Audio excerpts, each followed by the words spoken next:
Bonjour à tous et bienvenue aujourd'hui dans cette nouvelle vidéo. Alors, vous avez pu le voir en petite intro là, vite fait, tranquille. On va faire du tracking avec Motion 5. Motion 5 est un peu méconnu, hein, franchement. Pour moi, c'est un peu méconnu. C'est l'équivalent d'Adobe After Effects, mais cette fois-ci à la sauce Apple. Si vous êtes tombé sur cette vidéo, c'est que vous avez fait comme moi, vous avez cherché comment faire le tracking. Il y a un tuto qui existe, ou même 2 ou 3 en tout cas, qui sont en français ou en anglais, mais qui datent un petit peu. J'ai repris tout ça, j'ai travaillé dessus pendant pas mal de temps, honnêtement.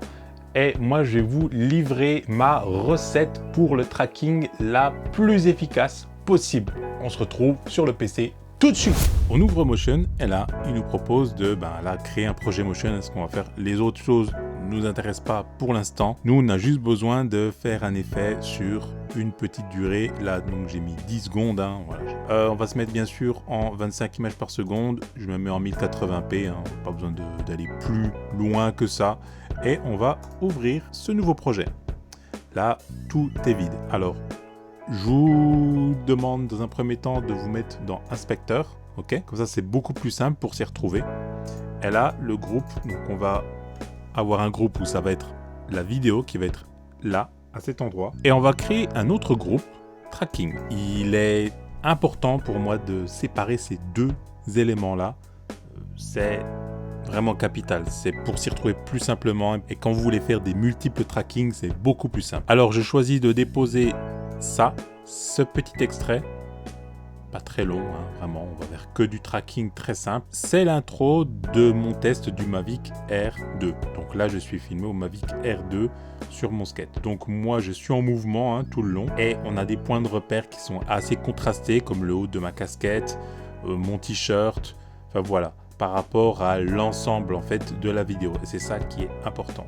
Ce qui est important, c'est d'avoir un point sur lequel se repérer et qui sera visible tout le long de la séquence de tracking en fait. Donc là, on va aller créer un texte.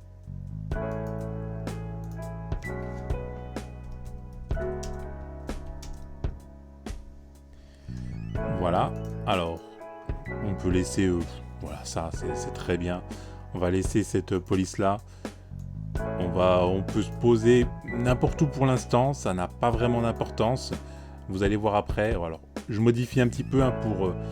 recréer, on va dire, la courbure de la route. Hein, ça va être un peu plus sympa comme ça. Et à partir de là, on va déplacer ça dans Tracking, hein, le texte, désolé, on va déplacer dans Tracking. On va aller dans Comportement.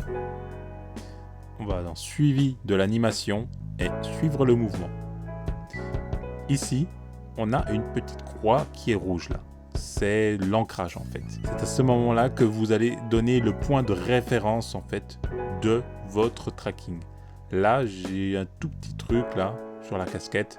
Je pense qu'il peut le suivre. Vous voyez, il y a un agrandissement hein, quand on clique dessus.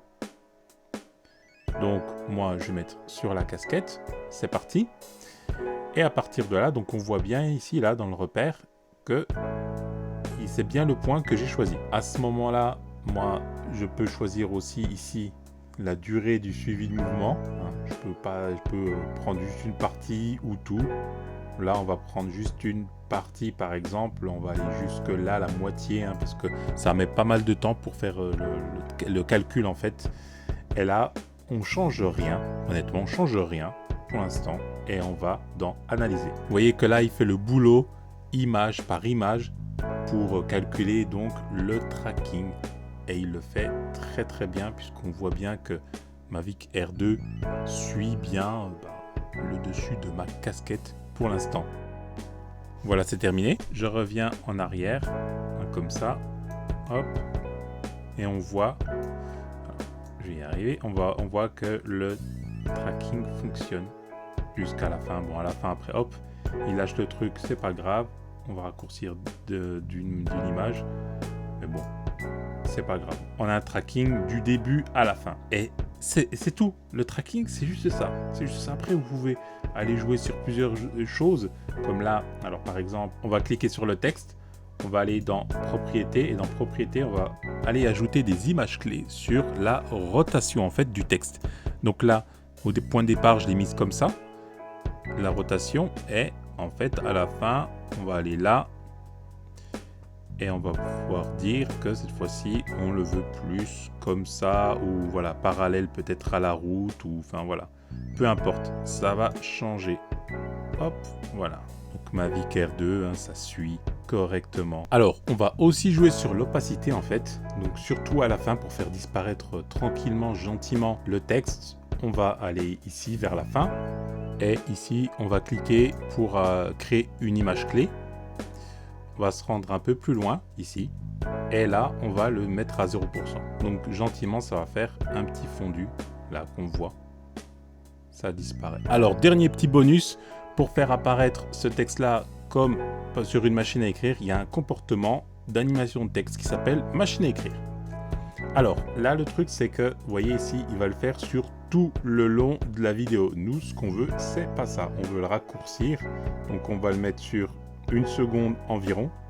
Donc là, ça va mettre 1 seconde à apparaître en tout. Vous allez voir, là, si j'y vais tout doucement, Mavic R2. Et en plus de ça, si on veut le faire beaucoup plus smooth, beaucoup plus doux, on peut cliquer sur fondu entrant et là, on a encore un meilleur rendu Mavic R2. C'est beaucoup plus sympa et à la fin, on peut le faire disparaître tout à la fin. Voilà. Et une fois que vous avez terminé tout ça, il y a une étape que j'allais oublier et que Christophe de The Black Swan m'a rappelé. C'est comment exporter en fait tout ça. Donc ici, là au-dessus, en haut à droite, vous avez un petit bouton qui s'appelle partager. Vous cliquez dessus, vous trouvez déjà des profils. Alors ça, c'est un profil perso, perso, perso, perso. Et j'ai un petit tuto qui vous montre comment le créer avec Compressor et ensuite l'intégrer soit dans Final Cut Pro ou encore dans Motion. Donc moi, j'utilise celui-ci en 1080p. Au niveau des réglages, voilà, ce sera le projet en entier. Au niveau du rendu, moi je veux une qualité optimale, hein, je veux pas trop de pertes et tout et tout. Et ensuite je fais suivant. Alors je lui donné un titre quand même, voilà, test, hop, enregistré.